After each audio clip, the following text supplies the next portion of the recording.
Hey, so this is Dr. Martinez. I just wanted to run through sample presentation that I would do for teachers.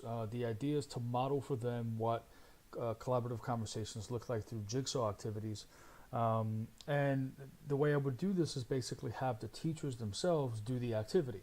That way they can go ahead and experience it, see what it is, maybe the nuances that they would have to consider for their activity, and perhaps even some ways they can tweak it to fit their needs. So here we go.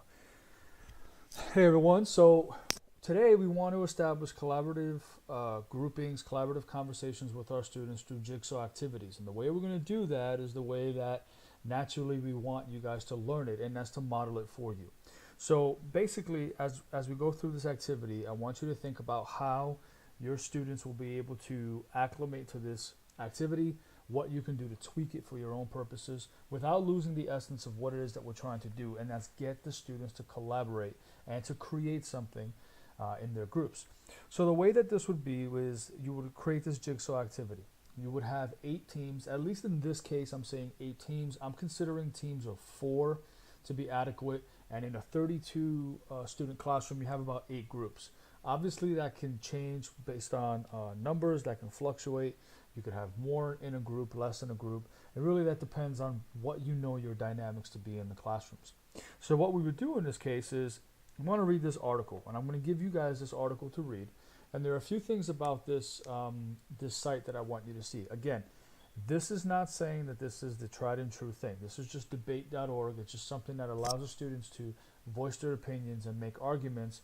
This is always a good place to start, but feel free. You can do this on a compare and contrast assignment. You can do this anywhere else where students text dependent questions, things where students have to pull from text that they have read. The idea is basically to interact with what they're given to be able to formulate whatever arguments they want to do. So a debate is always a good place to start. In this case, it says, are we too dependent on computers? Students will always have their thoughts about that. Now, just as an aside, you can opt to print this page out and then have this piece removed, or just copy and paste different elements so that they're not influenced by saying, well, if 71% say yes, some students will automatically say yes. So the idea is just to look at this from this perspective. Right here we have a yes argument, right here we have a no argument, and in this case we're going to have you guys read one of each. So in each of your groups you're going to read a yes argument, you're going to read a no argument, then you're going to come back together. So what is this going to look like? Basically, each group, so group 1, for example, will read the first set of yes, no. Group 2 will read the second set of yes, no. And you'll go through that through the 8 groups. What's going to happen is group 1, for 10 minutes, you're going to read the debates, you will discuss the contents, and I want you to develop 3 arguments of your own. They cannot be the same as what you just read.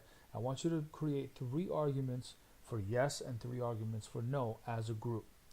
After that, step 2 is going to be another 10 minutes where you are going to speak with another group, and that group with you guys will discuss what you all found, and you all will create 3 arguments for yes, 3 arguments for no.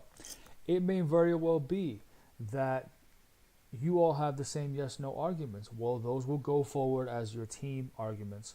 Or you may find that there's something you haven't considered that will come up from discussing it with another group, and that could be one of your 3 in either direction. The idea is to collaborate. The idea is to come together and be able to discuss this and say, well, what are the best arguments we could make on both ends? Lastly, in step 3, and bear in mind, I'm going to give you time and I'm going to let you know exactly when you're coming up to the end. But in the end, we're going to come together as a class and we're going to discuss the debate. We're going to discuss the yes part, the no part, and then as a class, we're going to come up with the 3 best arguments for each side. The reason is that together in your small group, you were able to formulate yes-no arguments. Then you came into a larger group. You shared your experiences, not just individually, but as your small group to a larger group. And now you're taking that group and we're discussing it as a class. Can we come up with 3 strong yes arguments, 3 strong no arguments based on this collaboration? And I expect everyone to be involved in the collaboration, and I expect everyone to be able to contribute their opinion as to what it is. I'll be going around the class to make sure that people are discussing, okay? And when we come into the large group, I will facilitate this conversation, but that's all I'm going to give you. Okay, so your groups, again, group 1 is going with group 8 during step 2, 2 and 7, 3 and 6, 4 and 5. Okay, so you're going to get up, you're going to go to another group, and you're going to discuss this matter. Okay, so if you all are ready, I want you to go to this website in your small groups, and I want you to begin. So basically, this is how I would approach that in terms of presenting this to the classroom, getting them involved, getting them to really think about what the activity is at hand, and then cutting them loose. I would do that, and I wanted to see what the teachers' experiences would be at the end. I'd probably debrief with them to see what their experiences were. In addition, maybe see how they would tweak it for their classrooms, how the ELD teachers may tweak it in their classrooms versus something like math or social studies, science, because I think that the experience is, it's a good experience, but of course, one size does not fit all. So my point in all this is to do this for the teachers, to have them do it, and then really think about what the student experience would be, so when they do it in their classrooms, they could really get the most out of it.